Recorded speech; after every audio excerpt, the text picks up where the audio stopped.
ونصلي ونسلم على رسوله الكريم اما بعد. امیر مجلس منصۂ خیر و کرم کے موجود یہ کہکشائیں علمی اور خانے کرم کے خوشچینوں، پیر کرم شاہ صاحب رحمۃ اللہ علیہ کا تذکرہ محبت سے اور علمی حوالوں سے آپ بہت دیر سے سماعت فرما رہے ہیں. جمال کرم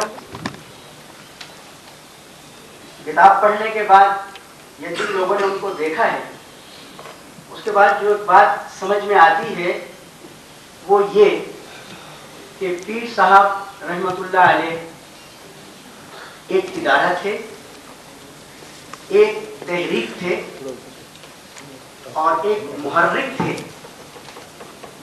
اور انہی تین پہلوؤں میں ان کی ذات کی تمام خوبیوں کو سمیٹا جا سکتا ہے.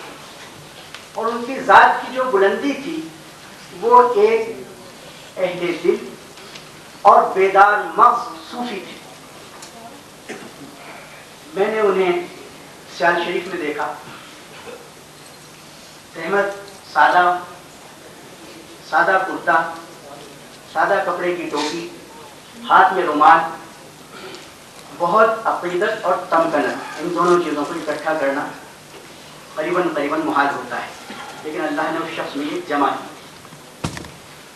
ساتھ کچھ طالب علم کتابیں اٹھائے ہوئے اور سر جھکائے ہوئے ساتھ چل رہے تھے. پوچھا یہ کون صاحب ہیں؟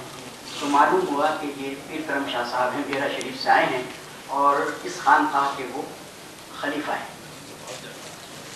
ان کے مدرس ہونے کی جو حیثیت تھی وہ تو معلوم ہو گئی کہ اپنے قلب کی اصلاح کے لیے اور قلب کی صفا کے لیے وہ ہمہ وقت اپنی ذات کو مصروف رکھتے، لیکن اس صفا اور تزکیہ نفس کو علم ظاہر کے حوالے سے اپنے طالب علموں میں وہ منتقل کرتے رہتے تھے. اور یہ انداز ادارے کی صورت تھی. دوسرا پہلو ان کا یہ تھا کہ وہ بہت بڑے مصنف تھے، مفسر تھے. ضیاء النبی صلی اللہ علیہ وسلم کتاب لکھی. میں نے ایک دفعہ خواجہ فن الدین صاحب سیالوی رحمۃ اللہ علیہ سے پوچھا، تب میں 12ویں جماعت کا طالب علم تھا، کہ تفسیر کون سی پڑھنی چاہیے. انہوں نے فرمایا کہ تفسیر قاضی پڑھنی چاہیے. ان دنوں عام طور پہ تفسیر القرآن کا مطالعہ بہت زیادہ ہوا کرتا تھا طالب علموں کے حلقے میں، اساتذہ کے حلقے میں. میں نے عرض کیا کہ پیر کرم شاہ صاحب نے بھی تو ایک تفسیر لکھی ہے، صاحبزادوں کے لیے بات کرتے ہیں. انہوں نے فرمایا کہ ہاں انہوں نے بھی لکھی ہے، وہ ایک گلدستہ ہے، بہت خوبصورت گلدستہ ہے. شیخ نے اپنے مرید کے بارے میں یہ فرمایا.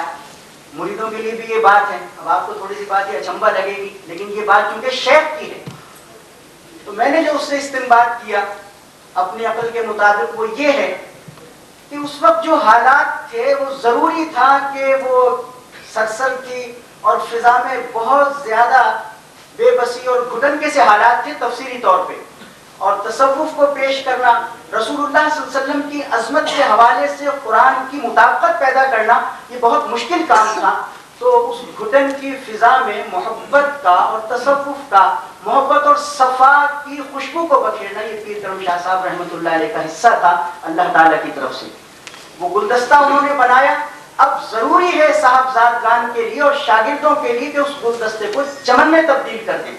تفسیری کام پیر صاحب رحمۃ اللہ علیہ نے بہت ہمت سے کیا، لیکن کام کو تقسیم کر کے کرتے تھے کہ اتنا وقت تفسیر کے لیے زندگی کا اگر اللہ نے توفیق بخشی یہ کام میں پھر سیرت کے لیے کروں گا. تو انہوں نے چیزوں کو بہت ہی مجمل انداز میں سمیٹا ہے. ابھی ضرورت ہے کہ جو تقابلی طور پہ تفسیروں کا مطالعہ کرتے ہیں، آج کے دور میں لکھی گئی تفسیروں کا شاگردوں پر اور صاحبزادگان پر یہ فرض ہے کہ وہ تفسیر کے حوالے سے پیر صاحب رحمۃ اللہ علیہ نے جو نشان علمی چھوڑے ہیں ان کو بہت زیادہ بڑھاوا دیں، اور تفسیر کے میدان میں وہ تحقیق کے لیے علیحدہ سے طالب علموں کا ایک بورڈ قائم کریں. اسی طرح ضیاء النبی کا مسئلہ ہے کہ جو صورتحال تھی کہ نیچریت اور باقی چیزوں کے مقابلے میں رسول اللہ صلی اللہ علیہ وآلہ وسلم کی ظاہری حیات طیبہ اور آپ صلی اللہ علیہ وسلم کی جو باطنی حیات طیبہ ہے اس میں تطابق پیدا کیا جائے اور پھر وہ سیرت اس طرح پیش کی جائے کہ جب نور اور بشر کے جھگڑے ختم ہو جائیں. وہ ایک انداز تھا. لیکن سیرت کے بھی بہت سے پہلو باقی ہیں. جب تک زمانہ باقی رہے گا، قیامت نہیں آ جائے گی، سیرت طیبہ کی ضرورت باقی رہے گی. تو پیر کرم شاہ نے اپنی اولاد کو اور اپنی مانوی اولاد کو یہ سبق دیا کہ 7 جلدیں تو میں مکمل کر چکا ہوں، لیکن جتنی صدیاں ہیں ان سے ابھی تو 14ویں اور 15ویں صدی چل رہی ہے، ان صدیوں کے ساتھ ساتھ تم چلو گے تو ضیاء النبی کی روشنی پھیلے گی. یہ تھا. تیسری بات یہ تھی، پیر کرم شاہ میں نے عرض کیا کہ وہ بہت بڑے صوفی تھے. ان تمام چیزوں کے باوجود حوصلہ بہت زیادہ تھا. ہم نے بزرگوں سے یہ بات سنی ہے کہ جو شخص دین کا کام کرنا چاہے اسے چاہیے کہ 3 باتوں کا بہت خیال رکھے. پہلی بات یہ کہ جو کچھ مل جائے کھانے کے لیے اس پہ قناعت کرے، اور پیدل جتنا چلنا پڑے یا سفر جتنا برداشت کرنا پڑے تو ماتھے پہ بل نہیں آنا چاہیے. اور تیسری بات یہ کہ مخالف سامنے کھڑے ہو کر جتنی چاہے سخت بات کرے بہت حوصلے سے اس بات کو سنا جائے. پیر کرم شاہ صاحب رحمۃ اللہ علیہ میں یہ خاصیت تھی کہ ان تمام باتوں کے باوجود ایک طالب علم کے سامنے آیا، اس کو یونیورسٹی میں کوئی جھگڑا تھا، تو اس نے پیر صاحب سے کہا کہ پیر صاحب آپ کا کیا جاتا، نظریاتی کونسل میں فلاں جگہ جج ہیں، ہاتھ چومنے کے لیے آپ کو مرید مل جاتے ہیں، اعزاز برقرار رکھنے کے لیے آپ کو حکومت کی سرپرستی ملتی ہے. اب یہ بڑی سخت باتیں ہیں اور ہم تو بچے ہیں، ہمارے تو سر پہ کوئی ہاتھ رکھنے والے ہی نہیں ہیں، اور آپ کو ان باتوں کا کیا احساس کہ طالب علم یونیورسٹی میں کس طرح پٹتے ہیں اپنے ایمان اور عقیدے کے حوالے سے. پیر صاحب میں دیکھ رہا تھا، مسکراتے رہے اور یہ فرماتے رہے کہ ہاں وہ جو حالات ہیں وہ آپ ان کو واقعتاً صحیح سمجھتے ہیں اور وہ بڑے مشکل حالات ہوتے ہیں، اور طالب علم کو ان حالات کے مقابلے میں ڈٹنے کے لیے بہت زیادہ مصیبت اٹھانی پڑتی ہے. تو بس میری عرض یہ ہے، یعنی گردن ان کی جھکتی جا رہی تھی اور لہجے میں لجاجت بڑھتی جا رہی تھی. سازگار اتنی لجاجت آپ میں بھی ہم دیکھتے ہیں، اللہ اس میں اور برکت دے. کہا کہ بس یہ ہے میری طرف سے، بس یہ عرض ہے کہ آپ ڈٹے رہیں اور اللہ آپ کو توفیق دے. تو یہ بات تھی. اور ادب کا جو ان کا پہلو تھا، باہر اتنے بڑے پیر تھے. ایک دفعہ دیکھا میں نے دادا صاحب میں لوگ اپنی عقیدت کا اظہار کرتے ہیں، تو جو سب سے نیچے والی سیڑھی ہے جو بازار سے بالکل لگی ہوئی ہے نیچے، پیر صاحب رحمۃ اللہ علیہ اس کو بوسہ دے رہے اور بہت ہی ادب سے وہاں پہ وہ کھڑے تھے. ظاہر ہر کوئی اپنی محبت اور عقیدت کا اظہار کرتا ہے. یہ 3-4 چیزیں میں نے دیکھی زندگی میں، علم ہے، عمل ہے، فکر ہے، عقیدت ہے.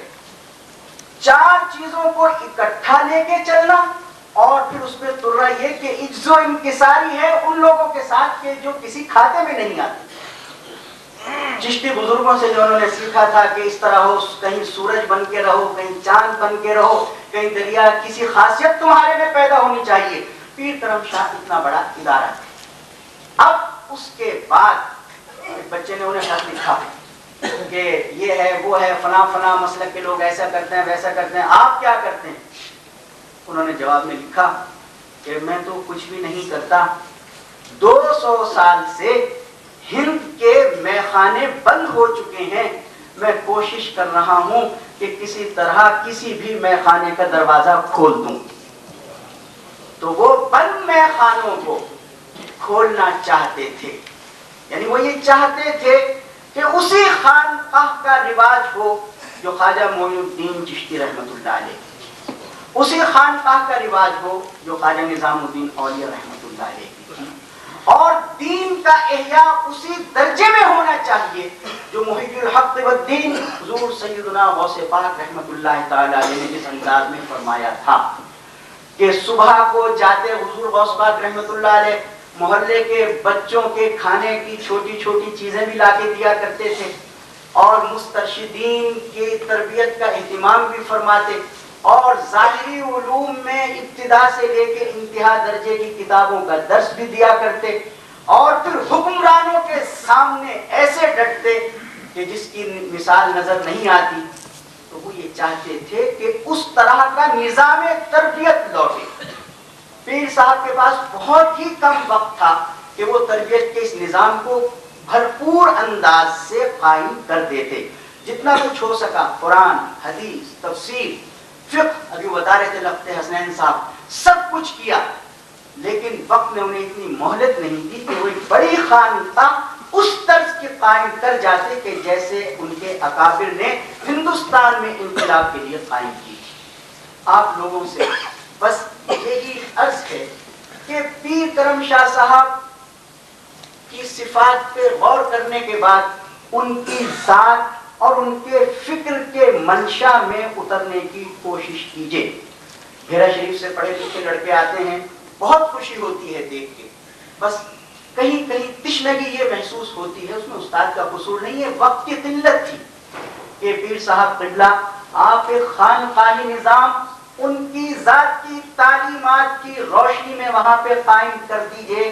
جب آپ کے ہاں سے طالب علم فارغ ہوتا ہے تو کم سے کم 1 سال اسے خانقاہیت کے سپرد کر دیجئے، اس کی تربیت اس انداز میں کیجئے کہ جب کوئی سامنے بات کرے تو اسے پیر کرم شاہ نشان کرم کی صورت میں نظر آ جائے۔ بہت شکریہ۔